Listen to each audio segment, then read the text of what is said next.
नमस्कार, बहुत स्वागत है आपका। एनडीटीवी मध्य प्रदेश छत्तीसगढ़ देख रहे हैं आप। आपके साथ मैं हूं आसिफ शेख। सहायक शिक्षक भर्ती मामले में अभ्यर्थियों का मंत्री के बंगले पहुंचने का सिलसिला जारी है। बीएलएड डिग्रीधारियों के बाद अब डीएलएड डिग्रीधारी उच्च शिक्षा मंत्री बृजमोहन अग्रवाल के बंगले पर पहुंचे। डीएलएड डिग्रीधारियों की मांग है कि कोर्ट के आदेश के मुताबिक जल्द से जल्द सहायक शिक्षा पद पर नियुक्ति की जाए। रायपुर से हमारे संवाददाता नीलेश की ये रिपोर्ट देखिए।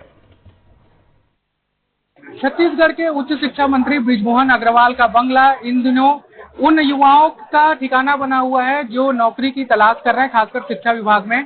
कुछ दिन पहले बीएड डिग्रीधारी जो थे वो चयनित लोग यहाँ पर पहुंचे थे जिनकी नौकरी पर खतरा मंडरा रहा है, और आज पहुंचे हैं डीएलएड के लोग जिनको कोर्ट से जीत मिली है।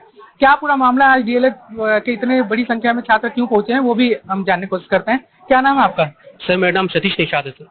क्या मामला है, आप लोग क्यों आज पहुंचे हैं? कोर्ट से आप लोगों को कोई जीत मिली है? जी सर, ये 57 केस के अंतर्गत सर स्पष्ट रूप से यहाँ पर उल्लेखित है कि उनकी भर्ती सब्जेक्ट टू आउटकम थी, और यहाँ पास में 58 पेज का जो है सर जजमेंट आ चुका है छत्तीसगढ़ हाईकोर्ट के द्वारा, और 6 सप्ताह के भीतर जो बीएड अभ्यर्थी हैं जो कि पात्र हैं प्राइमरी के लिए, उनको यहाँ पास में ज्वाइनिंग देने की बात कही गई है। तो हम सरकार से ये गुहार लगाते हैं कि जल्द से जल्द हम जो कोर्ट का आदेश है उसको पालन किया जाए और हमें नियुक्ति दी जाए।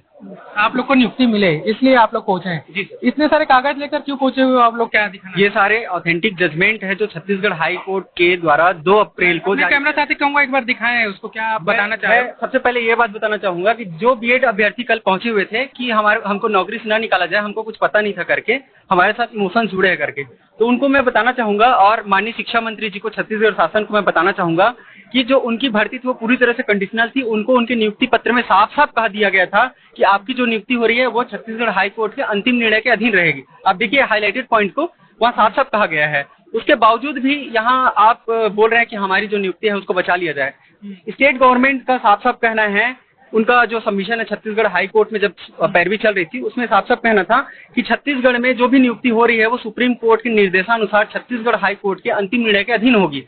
वो अपने पद पर वो जो है दावा नहीं कर सकते कि हमारी नियुक्ति बनी रहे, उस पर राइट नहीं है उनका करके। और साथ ही उन्होंने साफ साफ ये भी कहा, जैसे पहले चल रहा था कि छत्तीसगढ़ में डिप्लोमाधारियों की संख्या कम है तो हमको नियुक्ति में बना रहने दिया जाए, तो वहाँ भी छत्तीसगढ़ सरकार की तरफ से पैरवी कर रहे हैं एडिशनल एडवोकेट जनरल जी।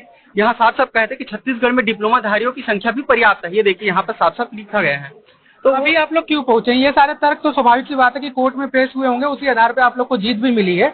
जीत तो आप गए हो, अभी आज मंत्री के बंगले में पहुंचने के पीछे क्या उद्देश्य क्या है आप लोग का? हमारा उद्देश्य यही था कि जो कोर्ट ने आदेश पारित किया है कि 6 सप्ताह के भीतर लिस्ट को रिज्वाइन करके हमको जेड अभ्यर्थियों को नियुक्ति प्रदान करें। हम माननीय मंत्री जी से यही उम्मीद लेकर आए हैं कि हमको 6 सप्ताह के भीतर नियुक्ति प्रदान करने के लिए विभाग को निर्देशित करें। जो तय समय सीमा है उसमें ही नियुक्ति हो जाए, आचार संहिता और ये सब का कहीं कोई ऐसा ना कहा जाए कि आचार संहिता है तो आगे बढ़ा दें, ये आप लोग की मांग है?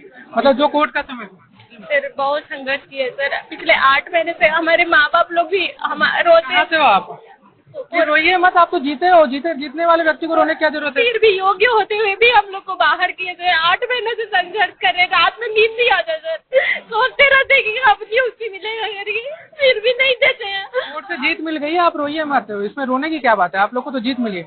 आप कहाँ से हैं? सर मैं कोरबा से आई हूँ, मेरी छोटी बच्ची है, मानसिक आर्थिक हर तरह का प्रताड़ना झेलते हुए कोर्ट में इतने मुश्किलों से हम लोगों ने जीत हासिल की है। उसके बाद अगर कहते हैं कि उनकी नौकरी बचा ली जाए, उनके नियुक्ति पत्र में साफ लिखा हुआ है। मैं एक चीज जानना चाह रहा हूँ, आप लोग का उद्देश्य क्या है? आप लोग का उद्देश्य खुद नौकरी पाना है कि उनको नौकरी से निकलवाना है? ये मतलब मैं एक जानने के लिए चाह रहा हूँ। भर्ती हुई है सर, तो ऐसा वो क्लेम ही नहीं कर सकती कि हमारे। उनकी बात छोड़िए, मैं बोल रहा हूँ आप लोग का उद्देश्य क्या है? खुद नौकरी पाना या फिर उनको नौकरी से निकलवाना? नौकरी पाना है, लेकिन जो योग्य व्यक्ति है उसी को नौकरी में रखी जाए। अयोग्य व्यक्ति कैसे पढ़ा सकते हैं? जब सुप्रीम कोर्ट का निर्देश है अन्य तमाम राज्यों में, वहाँ की जो सुप्रीम कोर्ट ने जो डिसीजन हाई कोर्ट ने जो दिया है, स्वाभाविक सी बात है कि आप लोग के तर्क सही लगे होंगे तभी कोर्ट ने डिसीजन दिया है। मैं तो ये कहना चाह रहा हूँ कि आप लोग का अपना उद्देश्य किस उद्देश्य पे आज मंत्री के पास आप लोग आए हुए हैं मिलने के लिए? सर हमारा उद्देश्य हमारा हक पाना है, क्योंकि इतने लंबे कोर्ट का जो फैसला है उसके अंतर्गत 6 सप्ताह का अंत किया जाए। सर एक्चुअल में एक बात कहना चाहूंगी, बार बार ये बोला जा रहा है सर कि बीएड को निकाला जा रहा है, बीएड को निकाला जा रहा है। सर प्लीज ऐसा मत कहे, क्योंकि एक्चुअल में काउंसलिंग हमारी पहले हुई है सर। 1 सप्ताह के अंदर हमारी नियुक्ति होती। देखिए सर, हमने पुलिस प्रमाणन से लेकर के हर चीज, एवरीथिंग सर, हर चीज हमारा क्लियर। देखिए शपथ पत्र वगैरह सब कुछ क्लियर है। सप्ताह भर में हमारी नियुक्ति होती सर।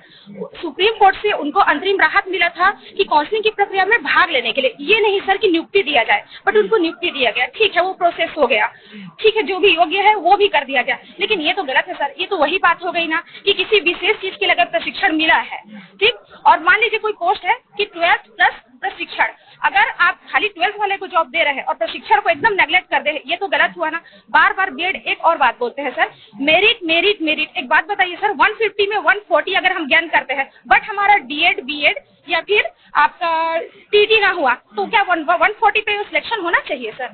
ये तो मैं मेरा बातचीत का चूंकि सिलसिला बढ़े मत, मैं बार बार इसलिए ही फोकस हूँ क्योंकि ये तर्क जो है स्वाभाविक है कि आप लोगों ने कोर्ट में रखा होगा और वहीं से जीत मिली है, और आप लोग को जीत मिली है यानी कि आप लोग सही हैं। ये चीज ये प्रूफ हो चुका है, ये प्रूफ हो चुका है। लेकिन इसके आगे की बात मैं कह रहा हूँ कि अब क्योंकि कोर्ट में डिसीजन आ चुका है, तो उसके बाद आप लोग किस लिए इतना जो भीड़ जुटी हुई है वो उसके पीछे उद्देश्य क्या है? सर लास्ट डे बीएड वाले आए थे, तो शिक्षा मंत्री द्वारा उनको उनके सपोर्ट के लिए सुप्रीम कोर्ट जाने के लिए आश्वासन दिया गया है। इन्हीं लोगों हम लोग ये न्यूज हम लोग टीवी या न्यूज में देखकर हमारे घर वाले परिवार वाले सब बहुत दुखी हुए। इसलिए हम ये कहने आए हैं कि शिक्षा मंत्री जी से निवेदन करने आए हैं, जो हाई कोर्ट सुप्रीम कोर्ट का फैसला है उनको निर्देश को पालन करें, हमें जल्द से जल्द नियुक्ति दे और वो किसी एक का पक्ष न ले। हम भी छत्तीसगढ़ के निवासी, हम भी उनके बेटे हैं, तो क्यों बीएड का पक्ष ले रहे? क्या बीएड वाले के ही वो शिक्षा मंत्री है? हमारे शिक्षा मंत्री नहीं है क्या? हमारे भी शिक्षा मंत्री है, हम भी यहाँ के निवासी हैं। तो हम शासन से यही निवेदन करते हैं, जो कोर्ट का निर्णय है वो उसको जल्द से जल्द पालन करें। जी, सुप्रीम कोर्ट हाई कोर्ट पे छोड़ दिया था, अब हाई कोर्ट का जो फैसला आ गया है तो इसे तो सबको मानना चाहिए। बिल्कुल, ये तो स्वाभाविक है कि जो निर्णय है उसको मानना सरकार का अपना तर्क है। ये आप कहाँ से हैं? जी बैठिए, प्लीज बैठे रहिए। मैं धमतरी से हूँ सर। जी, मेरा नाम जितेंद्र कुमार सिन्हा है। मैं भी डीएड अभ्यर्थी है। अपन हक के लिए यहाँ हूँ सर कि मतलब लास्ट चांस है सर। क्या मोर उम्र भी कितने साल उम्र हो गई? मेरा 40 साल हो गया है सर। अच्छा। रिजर्वेशन भी है जो दिव्यांग। आपका कितना नंबर आया है अभी इसमें? मेरा 50 आया है सर। अभी जो कोर्ट का आदेश आया है उसके अनुसार आप नौकरी के लिए पात्र हो जाएंगे? पात्र हो जाएंगे सर। जी तो बिल्कुल, कोर्ट का आदेश आया तो आपके पक्ष में ही आएगा। और आप किस लिए आए हुए हैं? मोर बेटी ला कर्जा बोरी करके पढ़ाए हूँ। मोर बेटी ला बहुत कर्जा बोरी बहुत हो गए है, गरीब आदमी है, बहुत बनी बुद्धि करके आज मोर बेटी पढ़ा रहा। 8 महीना हो गया हाई कोर्ट में लड़े, मोर बेटी नौकरी मोर बेटी नौकरी तो ये सबके जितने भी डीएड के अभ्यर्थी हैं वो आज उच्च शिक्षा मंत्री के निवास पहुंचे हुए हैं और इनका भी अपना एक तर्क है कि कोर्ट का जो भी फैसला है उसे जल्द से जल्द उसका पालन किया जाए। 6 सप्ताह का जो कोर्ट ने एक टाइमलाइन डिसाइड की है उस टाइमलाइन में इनको नियुक्ति मिल जाए।